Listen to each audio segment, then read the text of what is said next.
আমি তোমাদের উপর এমন একটি কিতাব নাজিল করেছি যেই কিতাবে আমি আল্লাহ তোমাদের কথাই আলোচনা করেছি। সুবহানাল্লাহ বলে। আরে আপনার কথা, আমার কথা, ওনার কথা, সবার কথা আল্লাহ পাক কোরআনে আলোচনা করেছে। আপনার বিশ্বাস হয়? একজন সাহাবী, তার নাম আহনাব বিন কায়েস, তিনি একদিন দেখলেন এই আয়াতটা একজন তেলাওয়াত করতেছে। শুনে তিনি থমকে দাঁড়ালেন। তিনি বললেন, এই আয়াত কোরআন আমি অনেকবার পড়েছি, কিন্তু আপনি আজকে আমার মাথায় বাড়ি খেলো যে আল্লাহ যদি কোরআনে আমার আলোচনা করে থাকে, আমি কোরআন খুলে দেখতে চাই আল্লাহ আমার সম্পর্কে কোরআনে কি বলেছে। সুবহানাল্লাহ। আপনারাও জানতে চান? আহনাব বিন কায়েস কোরআন নিয়ে বসে গেলেন। কোরআন পড়তে পড়তে একটি দলের পরিচয় আহনাব বিন কায়েসের সামনে তুলে ধরলো। কোরআন দেখে আহনাব বিন কায়েসের সামনে একদল মানুষের পরিচয় তুলে ধরলো। কোরআন বলছে, তাতাজাফা জুনুবুহুম আনিল মাদাজি' ইয়াদউনা রাব্বাহুম খাওফান ওয়া তামাআ। আল্লাহ বলেন, আমার কিছু বান্দা এমন আছে, রাত্রিবেলা দুনিয়ার মানুষ যখন বিছানায় চলে যায়, আমার ওই বান্দাদের পিঠগুলো বিছানা থেকে আলাদা হয়ে যায়। তারা সারা রাত্রি দাঁড়িয়ে দাঁড়িয়ে আল্লাহর জন্য তারা নামাজ পড়তে থাকে, আর তারা সিজদায় গিয়ে কান্না করতে থাকে। এইভাবে করে তারা সারা রাতটা কাটিয়ে দেয়। এমন মানুষ আছে না নাই? আমি নাই বলে মনে করলে কি ভুল হবে? মনে করা যাবে আর কেউ না।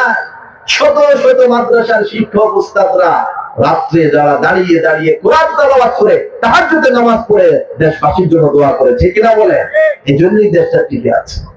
আহনাব বিন কায়েস বলল, আমি তো সব সময় এভাবে আল্লাহর জন্য তাহাজ্জুদের নামাজ পড়ে থাকতে পারি না, আমার পরিচয় এখানে নাই। এইভাবে আরো অনেকগুলো ভালো মানুষের পরিচয় পেয়েছে। তিনি বললেন, না, এটা আমার পরিচয় না। আবার তিনি পড়তে লাগলেন। কোরআন কিছু খারাপ মানুষের পরিচয় তুলে ধরলো। কোরআন বলছে, তাদের সামনে আল্লাহর আলোচনা করলে তাদের মনটা খারাপ হয়ে যায়, আল্লাহ ছাড়া অন্য কারো আলোচনা করলে তাদের মনটা খুশি হয়ে যায়। আহনাব বিন কায়েস বলল, আমি এতটা খারাপ হই নাই। এতটা কি নয়? আবার কোরআন বলছে, ওয়াইদা কিলা লাহুম আমিনু কামা আমানান নাস ক্বালু আনুমিনু কামা আমানাস সুবহা। যখন তাদেরকে বলে সাহাবায়ে কেরামের মতো তোমরা ঈমান আনো, তারা বলে আমরা কি বেওকুফের মতো ঈমান আনবো? নাউজুবিল্লাহ বলে। মুসলমান নাকি বেওকুফ? সাহাবায়ে কেরাম কি বেওকুফ? আমরা কি বেওকুফের মতো ঈমান আনবো? আহনাব বিন কায়েস বললেন, না, আমি তো এতটা খারাপ না, আমার পরিচয় এখনো পাই না। পড়তে পড়তে আরেক জায়গায় দেখেন একটা আয়াতে আল্লাহ তাআলা কিছু বান্দার পরিচয় দিয়েছেন। আল্লাহ রাব্বুল আলামিন বলেন, وآخرون اعترفوا بذنوبهم خلطوا عملا صالحا وآخر سيئا عسى الله أن يتوب عليهم। আল্লাহ পাক বলেন, কিছু বান্দা যারা তাহাজ্জুদের নামাজ পড়ে, কিছু বান্দা যারা আমাকে অস্বীকার করে, এই দুই শ্রেণীর মাঝখানে আমার কিছু বান্দা আছে যারা কখনো গুনাহের কাজ করে আবার আমাকে রব হিসেবে ডাকে। সুবহানাল্লাহ বলে। কখনো তারা নামাজ পড়ে, কখনো নামাজ ছেড়ে দেয়, কখনো তারা সত্য কথা বলে, আবার কখনো মিথ্যা, কখনো তারা ইনসাফ করে, আবার কখনো জুলুমের মধ্যে নিমজ্জিত হয়ে যায়। অর্থাৎ তারা ভালো কাজও করে আর খারাপ কাজে লিপ্ত হয়ে যায়। কিন্তু তাদের একটা ভালো গুণ হলো, তারা যখন এই গুনার কাজ করে দেরি করে না, স্বীকার করে নেয়, রব আমি গুনাহ করেছি, ক্ষমা করে দাও। সুবহানাল্লাহ বলবেন না? আচ্ছা বলেন তো, আমরা কি এই শ্রেণীতে বেশি নাকি আগের শ্রেণীতে বেশি? আমরা বেশিরভাগ মানুষ এই শ্রেণীতে আছি না নাই? আমরা ভালো কাজও করি, গুনার কাজও করি, কিন্তু আমরা ক্ষমা চাই কার কাছে? আল্লাহর কাছে। না তারাফু বিযুনুবিহিম, তারা তাদের গুনার কথাটা জুলুম করে না, অহংকার করে না, স্বীকার করে, ঠিক কিনা বলেন? আমরাও স্বীকার করি, আল্লাহ আমরা গুনাহ করেছি, ক্ষমা করে দাও, ঠিক কিনা? আল্লাহ রাব্বুল আলামিন বলেন, যারা ভালো কাজ করবে আবার গুনার কাজ করবে, কিন্তু যারা তওবা করবে আশা করা যায় আল্লাহ রাব্বুল আলামিন তাদেরকে মাফ করে দিবে।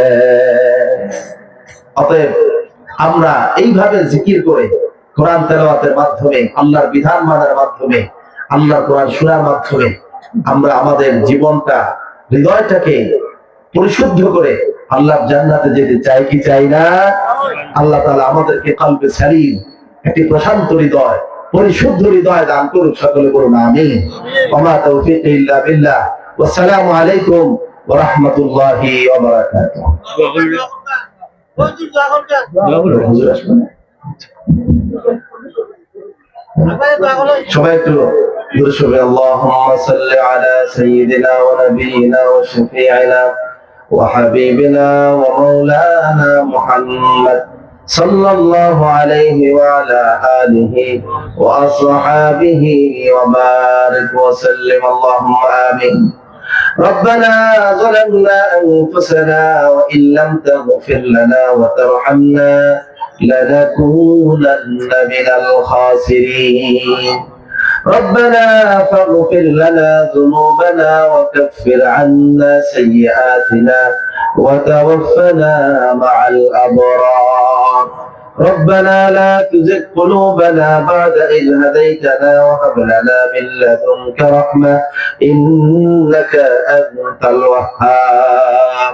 رب العالمين أي الله تعالى خير الناس হাফিজিয়া সুন্নিয়া দাখিল মাদ্রাসা কর্তৃক আয়োজিত আজকের এই বার্ষিক মাইসালের বার্ষিক ওয়াজ ও দোয়ার মাহফিলে আল্লাহ তাআলা সর্বশেষ আল্লাহ তাআলা আপনার শাহী দরবারে কাঙ্গালের ন্যায় ভিক্ষুকের ন্যায় হাতগুলো বাড়িয়ে দিলাম। রব্বুল আলামিন আল্লাহ তাআলা সেই বিকাল থেকে এই পর্যন্ত যা কিছু আলোচনা হয়েছে এর ভালোগুলো আমাদের জীবনে আমল করার তৌফিক দান করে দাও গো আল্লাহ। আল্লাহ তাআলা যা কিছু খারাপ আলোচনা হয়েছে, ভুল ভ্রান্তি হয়েছে, সেই ভুল আলোচনাগুলো আমাদের স্মৃতি থেকে আপনি মুছে দেন গো আল্লাহ। রব্বুল আলামিন আল্লাহ তাআলা এই মাহফিল বাস্তবায়ন করতে গিয়ে যারা অর্থ দিয়ে, সম্পদ দিয়ে, কথা দিয়ে, বুদ্ধি দিয়ে যে যেভাবে সহযোগিতা করেছে রব্বুল আলামিন প্রত্যেকের দান সহযোগিতাকে আপনি কবুল আর মঞ্জুর করে নেন গো আল্লাহ। আল্লাহ তাআলা কিয়ামত পর্যন্ত এই মাহফিলকে আপনি দায়েম এবং কায়েম করে দেন। আল্লাহ তাআলা এই মাহফিলকে কিয়ামতের দিন আমাদের নাজাতের জরিয়া বানিয়ে দেন গো আল্লাহ। রব্বুল আলামিন খায়রুন নাস হাফিজিয়া সুন্নিয়া দাখিল মাদ্রাসাকে দ্বীনে ইলমের জন্য কিয়ামত পর্যন্ত আপনি কবুল আর মঞ্জুর করে নেন আল্লাহ। রব্বুল আলামিন আল্লাহ তাআলা আমরা যারা উপস্থিত হয়েছি প্যান্ডেল থেকে বের হওয়ার আগে আমাদেরকে বেগুনাহ মাসুম বানিয়ে দেন আল্লাহ। রব্বানা তাকাব্বাল মিন্না ইন্নাকা আনতাস সামিউল আলিম وتب علينا إنك أنت التواب الرحيم. سبحان ربك رب العزة عما يصفون وسلام على المرسلين والحمد لله رب العالمين.